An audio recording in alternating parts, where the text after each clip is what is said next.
ঈদের আগেই সারা দেশের ৪৯৮টি মসজিদে ইমাম, মুয়াজ্জিন ও খাদেমদের জন্য সম্মানী ভাতা দেওয়ার ঘোষণা দিয়েছে সরকার। পবিত্র ঈদ উল ফিতরকে সামনে রেখে নেওয়া এই উদ্যোগ ইতোমধ্যে ধর্মপ্রাণ মুসল্লি ও সংশ্লিষ্টদের মধ্যে ব্যাপক আলোচনার জন্ম দিয়েছে। অনেকেই এটিকে সময়োপযোগী ও ইতিবাচক সিদ্ধান্ত হিসেবে দেখছেন। তবে একই সঙ্গে কিছু প্রশ্নও সামনে এসেছে। কারা এই ভাতার আওতায় আসবেন, কত টাকা করে দেওয়া হবে, কিভাবে বিতরণ করা হবে এবং ভবিষ্যতে এটি স্থায়ী রূপ পাবে কিনা। ধর্ম বিষয়ক মন্ত্রণালয় সূত্রে জানা গেছে, দেশের বিভিন্ন জেলা ও উপজেলার নির্বাচিত ৪৯৮টি মসজিদের দায়িত্বশীলদের মাঝে এই সম্মানী ভাতা বিতরণ করা হবে। বিশেষ করে যারা দীর্ঘদিন ধরে স্বল্প আয়ে ধর্মীয় দায়িত্ব পালন করে আসছেন, তাদের কথা বিবেচনা করেই এই সিদ্ধান্ত নেওয়া হয়েছে। অনেক গ্রামাঞ্চলে ইমাম ও মুয়াজ্জিনরা স্থানীয় মুসল্লিদের সামান্য অনুদান বা সীমিত বেতনের ওপর নির্ভর করে জীবনযাপন করেন। ফলে ঈদের আগে এই আর্থিক সহায়তা তাদের জন্য তাৎপর্যপূর্ণ স্বস্তি বয়ে আনবে বলে মনে করছেন সংশ্লিষ্টরা। সরকারের পক্ষ থেকে বলা হয়েছে, ধর্মীয় প্রতিষ্ঠানগুলোর আর্থিক সক্ষমতা বাড়ানো এবং তৃণমূল পর্যায়ের ধর্মীয় সেবাদানকারীদের সহায়তা করাই এই পদক্ষেপের মূল লক্ষ্য।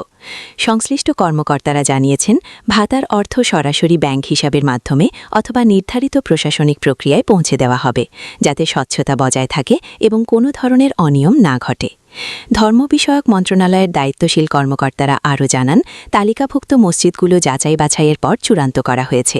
জেলা প্রশাসন ও ইসলামিক ফাউন্ডেশনের স্থানীয় কার্যালয়ের সহায়তায় এই তালিকা প্রস্তুত করা হয়েছে। প্রতিটি মসজিদের দায়িত্বশীল ব্যক্তিদের তথ্য সংগ্রহ করে তা যাচাই করা হয়েছে বলেও জানা গেছে। ইসলামিক ফাউন্ডেশন সূত্র বলছে, গ্রাম ও প্রত্যন্ত অঞ্চলের অনেক মসজিদেই নিয়মিত আর্থিক কাঠামো নেই। অনেক সময় ইমাম ও মুয়াজ্জিনদের মাসিক আয় খুবই সীমিত থাকে।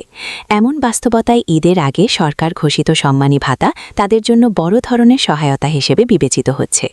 ধর্মীয় নেতারা বলছেন, এই ভাতা সাময়িক হলেও এটি একটি ইতিবাচক সূচনা।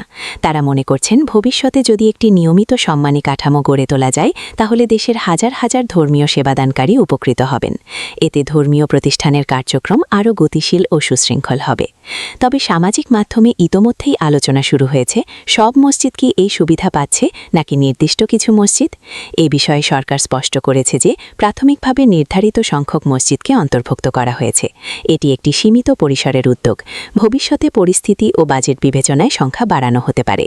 বিশ্লেষকরা মনে করছেন, ধর্মীয় খাতকে সহায়তার পাশাপাশি এটি সামাজিক স্থিতিশীলতা রক্ষায়ও ভূমিকা রাখবে। কারণ মসজিদ শুধু নামাজ আদায়ের স্থান নয়, এটি সামাজিক, নৈতিক ও আধ্যাত্মিক শিক্ষার কেন্দ্র হিসেবেও গুরুত্বপূর্ণ ভূমিকা পালন করে।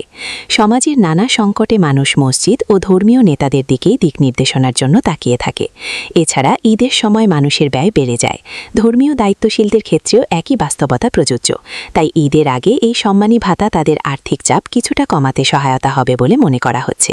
ঈদের আগে এই অর্থ বিতরণ সম্পন্ন করতে ইতোমধ্যেই জেলা প্রশাসনগুলোকে নির্দেশনা দেওয়া হয়েছে, যাতে নির্ধারিত সময়ের মধ্যেই ভাতা সংশ্লিষ্টদের হাতে পৌঁছে যায় এবং কোনো জটিলতা তৈরি না হয়।